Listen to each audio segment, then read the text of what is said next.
भगवत गीता प्रतिष्ठित ग्रंथ माना जाता है। उसमें योग शब्द का कई बार प्रयोग हुआ है, कभी अकेले और कभी सविशेषण, जैसे बुद्धि योग, संन्यास योग, कर्म योग। वेदोत्तर काल में भक्ति योग और हठ योग नाम भी प्रचलित हो गए हैं। पतंजलि योग दर्शन में क्रिया योग शब्द देखने में आता है। पाशुपत योग और माहेश्वर योग जैसे शब्द भी प्रसंग मिलते हैं। इन सब स्थलों में योग शब्द के जो अर्थ हैं वह एक दूसरे से भिन्न है। गीता में श्री कृष्ण ने एक स्थल पर कहा है, योगः कर्मसु कौशलम, अर्थात कर्मों में कुशलता ही योग है। यह वाक्य योग की परिभाषा नहीं है। कुछ विद्वानों का यह मत है कि जीवात्मा और परमात्मा के मिल जाने को योग कहते हैं। इस बात को स्वीकार करने में यह बड़ी आपत्ति खड़ी होती है कि बौद्ध धर्म मतावलंबी भी जो परमात्मा की सत्ता को स्वीकार नहीं करते, योग शब्द का व्यवहार करते हैं और योग का समर्थन भी करते हैं।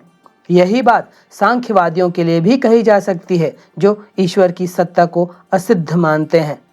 पतंजलि ने योग सूत्र में जो परिभाषा दी है, योगः चित्त वृद्धि निरोधः, चित्त की वृद्धियों के निरोध का नाम योग है। इस वाक्य के दो अर्थ हो सकते हैं। चित्त वृत्तियों के निरोध की अवस्था का नाम योग है, या इस अवस्था को लाने के उपाय को योग कहते हैं। संक्षेप में आशय यह है कि योग के शास्त्रीय स्वरूप, उसके दार्शनिक आधार को सम्यक रूप से समझना बहुत सरल नहीं है। बौद्ध ही नहीं, मुस्लिम, सूफी और ईसाई मिस्टिक भी किसी न किसी प्रकार अपने संप्रदाय की मान्यताओं और दार्शनिक सिद्धांतों के साथ उसका सामंजस्य स्थापित कर लेते हैं। थोड़े बहुत शब्द भेद से यह प्रक्रिया उन सभी समुदायों को मान्य है जो योग के अभ्यास का समर्थन करते हैं। आज हम आपको उत्थित एक पद आसन के बारे में विस्तृत रूप से बताने जा रहे हैं, जिसका नियमित अभ्यास आपके शरीर के लिए बेहद फायदेमंद है। यह एक आसान योग है जिसमें शरीर को ज़्यादा मोड़ना तोड़ना नहीं पड़ता। उत्थित एक पद आसन एक जरूरी योगासन है जिसे योगा रूटीन में जरूर शामिल करना चाहिए। उत्थित एक पद आसन करने के लिए मैट या दरी या कोई कंबल बिछा लें और उस पर खड़े हो जाएं। संतुलन बनाते हुए श्वास लेते हुए इस तरह से एक पैर को जितना उठा सकते हैं उठाएं। शरीर एक पैर पर स्थिर रहेगा। शरीर का संतुलन एक पैर पर बनेगा। जितनी देर इस स्थिति में रोक कर रह सकते हैं रुकें, फिर श्वास छोड़ते हुए पैरों को नीचे ले आएं। अब यही प्रक्रिया दूसरे पैर के साथ भी करें। दोनों पैर से एक एक बार कर लेने को एक चक्र माने। केवल इस आसन का अभ्यास कर रहे हैं तो इसे 10 चक्र तक करें और अन्य आसनों के साथ 3 चक्र करना पर्याप्त होगा। जिन लोगों को ध्यान लगाना आता है वे मूलाधार चक्र पर अपना ध्यान लगाएं, तथा जिन्हें ध्यान लगाना नहीं आता वे अपना ध्यान शरीर में जहां कहीं तनाव या खिंचाव हो रहा है वहां पर रखें। उत्थित एक पद आसन यह एक उच्च स्तरीय योगासन है और इस आसन से कई स्वास्थ्यवर्धक लाभ मिलते हैं। खड़े होकर किए जाने वाला यह आसन है जो शरीर का संतुलन बनाता है। यह एकाग्रता में सुधार लाता है, साथ ही स्थिरता में भी वृद्धि करने में सहायक होता है। शारीरिक और मानसिक संतुलन में सुधार लाता है। इस आसन को नियमित करने पर आत्म जागरूकता भी बढ़ती है। साथ ही हैमस्ट्रिंग और कूल्हों में अच्छा खिंचाव होता है। पैरों, टखनों और घुटनों में खिंचाव आता है जो उन्हें मजबूत बनाने में सहायक होता है। इस आसन को करते समय जिस पैर पर आप खड़े होते हैं उसे खास तौर पर मजबूत बनाता है। यह आसन ध्यान रखने की क्षमता में सुधार लाता है। वजन कम करने में मददगार आसन है। टांगों, घुटनों और टखनों में खिंचाव लाता है और उन्हें मजबूत बनाता है। पैरों की मांसपेशियां मजबूत बनती हैं। पाचन की समस्या भी दूर होती है।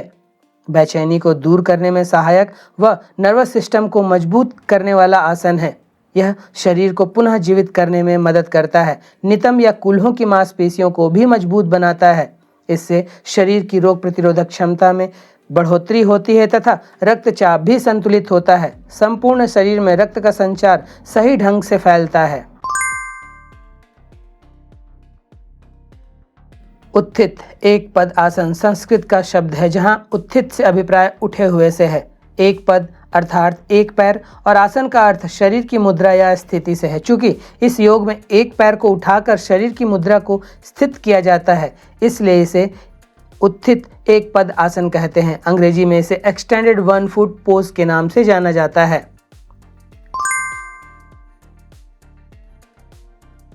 उत्थित एक पद आसन से प्रथम 3 चक्र, खास तौर पर मूलाधार चक्र उत्तेजित होता है। यह शरीर को आंतरिक संतुलन और मजबूती प्रदान करता है।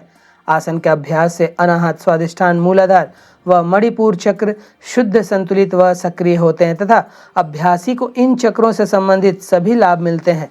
जब इसका अभ्यास किया जाता है तो चक्र संतुलित हो जाते हैं और हमारी प्रणाली को शारीरिक और भावनात्मक दोनों ही तरह से एक स्थिर, संतुलित तरीके से कार्य करने में सक्षम बनाते हैं। उत्थित एक पद आसन एक अत्यंत आसान सा आसन है। वैसे तो इसमें विशेष किसी सावधानी की जरूरत नहीं है। कोई भी आयु वर्ग का अभ्यासी इसका अभ्यास बिना किसी डर के कर सकता है। फिर भी कमर में या नितंब में कोई चोट हो या गंभीर कमर दर्द की अवस्था हो तो उस दशा में इस आसन का अभ्यास न करें। उत्थित एक पद आसन योग विज्ञान का बहुत ही अच्छा आसन है।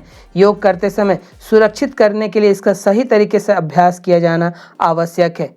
पिछले 1 वर्ष में किसी की शल्य चिकित्सा हुई हो, विशेषकर कमर से नीचे, वे इसका अभ्यास न करें। तो यह था उत्थित एक पद आसन करने की विधि, इसके लाभ व इसे करने में बरती जाने वाली सावधानियां।